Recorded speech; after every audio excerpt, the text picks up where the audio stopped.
एक छोटे से गांव सोनपुर में एक गरीब किसान रहता था। उसका नाम राजू था। राजू बहुत ही ईमानदार और अच्छा व्यक्ति था। उसके पिता एक किसान थे और माँ घर का काम करती थी।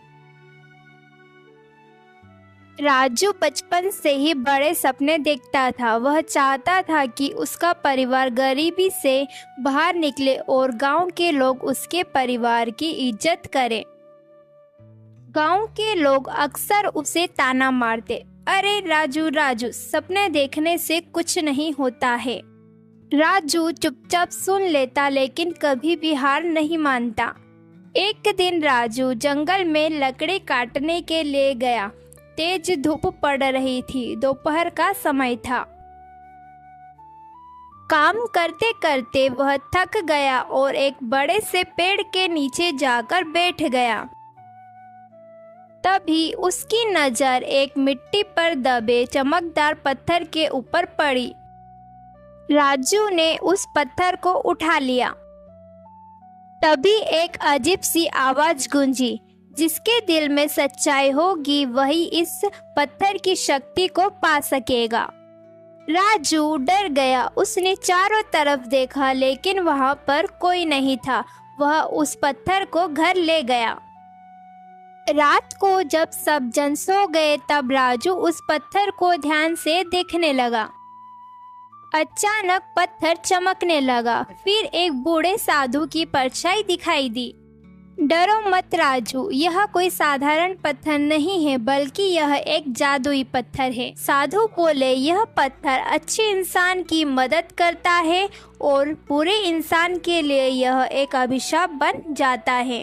राजू ने पूछा, इसकी शक्ति क्या है?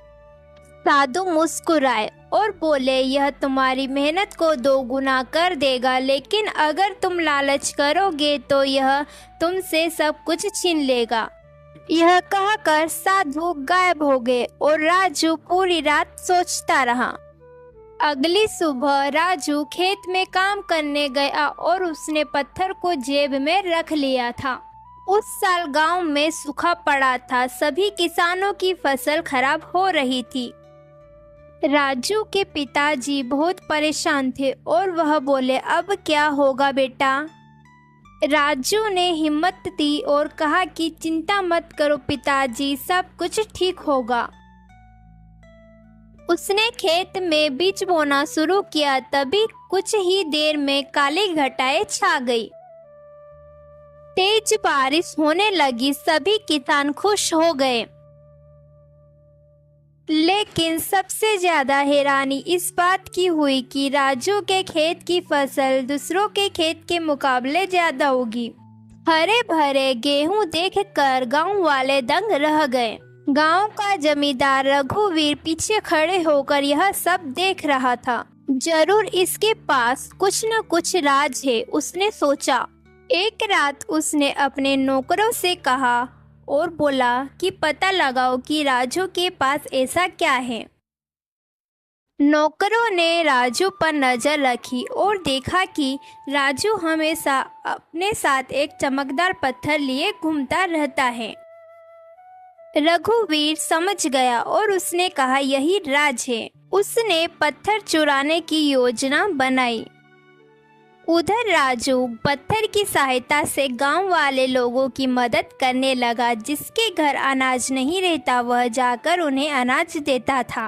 गांव के लोग राजू की इज्जत करने लगे थे। लेकिन यह देखकर रघुवीर अंदर ही अंदर जल रहा था। एक दिन राजू नींद में सो रहा था। तभी रघुवीर चुपके से उसके घर में घुस गया और उसने पत्थर को चुरा लिया। रघुवीर बोला, अब गांव का सबसे ताकतवर आदमी मैं बनूंगा। लेकिन उसे अचानक तेज दर्द होने लगा। पत्थर गर्म हो गया था। वह चिल्लाया। फिर भी लालच में वह पत्थर लेकर भाग गया। अगली सुबह अर्जुन ने देखा कि पत्थर गायब है। तभी वह समझ गया कि वह पत्थर को किसी ने चोरी कर लिया है। उधर रघुवीर पत्थर से सोना बनाने की सोचने लगा। वह बोला, मुझे ढेर सारा धन चाहिए।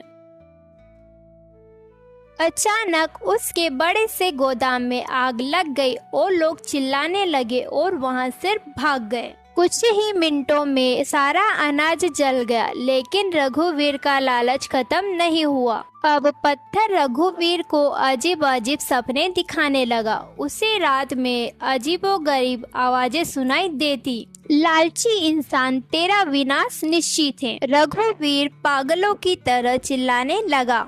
एक दिन उसने सोचा, मैं इस पत्थर से गांव की सारी जमीन खरीद लूंगा तो मैं राजा बन जाऊंगा। उसने पत्थर को जोर से पकड़ा और इच्छा मांगी। तभी अचानक से आसमान काला हो गया।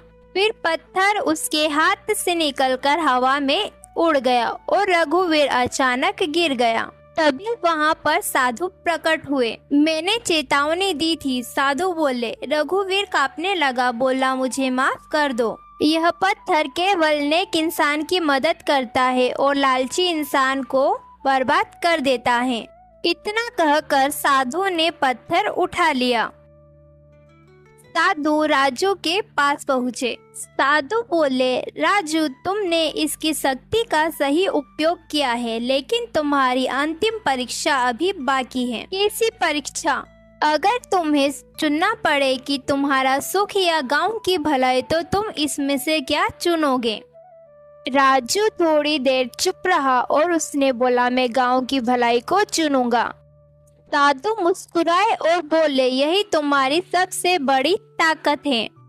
तभी गांव में खबर फैली कि तेज वर्षा होने वाली है। लोग डर गए और बोले, अब हमारा क्या होगा? राजू तुरंत वहां पर गांव वालों की मदद करने के लिए पहुंच गया। राजू गांव वालों की मदद करने लगा और उसने सभी लोगों को एक सुरक्षित स्थान पर पहुंचा दिया। तभी साधु प्रकट हुए और उन्होंने राजू से कहा, अगर तुम चाहो तो यह पत्थर तुम्हें बचा सकता है, लेकिन यह गांव नहीं बचेगा। राजू ने बिना सोचे जवाब दिया कि अगर गांव नहीं बचेगा तो मेरा बचना बेकार है। राजू की बातें सुनकर साधु खुश हो गए। उन्होंने पत्थर हाथ में लिया और वह कलर बदल लिया और आसमान में चमकने लगा। अचानक पानी रुक गया और तेज धूप निकल गई। पूरा गांव बच गया। गांव वाले राजू के पास आए और उसकी तारीफ करने लगे कि राजू, तुमने हम सबकी जान बचाई है। लेकिन राजू मुस्कुराकर बोला कि यह सब भगवान की कृपा है। तभी साधु फिर से प्रकट हुए और बोले, यह पत्थर आज से तुम्हारा नहीं, पूरे गांव का होगा। उन्होंने पत्थर को गांव के मंदिर में स्थापित कर दिया। साधु बोले, जब तक इस गांव में एकता और ईमानदारी रहेगी, यह पत्थर हमेशा गांव की रक्षा करेगा। उस दिन के बाद सोनपुर गांव बदल गया। सभी मिलजुल कर रहने लगे। इतना कहकर साधु अचानक गायब हो गए। रघुवीर भी बदल गया। उसने गांव वालों से माफी मांगी और अच्छा इंसान बन गया। राजू गांव का सम्मानित व्यक्ति बन गया और उसे इस बात की खुशी थी कि गांव वाले भूखे नहीं सोते थे। एक दिन साधु ने राजू को मंदिर में बुलाया और कहा कि अब समय आ गया है राजू कि तुम्हें इस पत्थर का असली रहस्य पता चले। राजू ध्यान से सुनने लगा। साधु बोले, यह पत्थर कोई जादू से नहीं चलता है, बल्कि इसकी असली शक्ति ईमानदारी और एकता में छुपी है। अर्जुन चौंक गया। बोले, मतलब? जब लोग मिलकर अच्छा काम करते हैं, जब यह पत्थर शक्तिशाली बन जाता है। लेकिन जब लोगों के दिल में लालच और नफरत आ जाती है, तब इसकी शक्ति खत्म हो जाती है। राजू मुस्कुराया। अब उसे समझ आ गया था। साधु ने आखिरी बार कहा कि दुनिया का कोई सा भी जादू किसी पत्थर में नहीं, बल्कि अच्छे इंसान के दिल में होता है। इतना कहकर साधु हमेशा के लिए गायब हो गए। लोग आज भी उस मंदिर में जादुई पत्थर को देखते हैं और बच्चों को राजू की कहानी सुनाते हैं। इस कहानी से हमें यह शिक्षा मिलती है कि ईमानदारी और एकता से सब कुछ हासिल किया जा सकता है और लालच हमेशा लोगों को बर्बाद कर देता है। ऐसी कार्टून वीडियो देखने के लिए चैनल को सब्सक्राइब करें।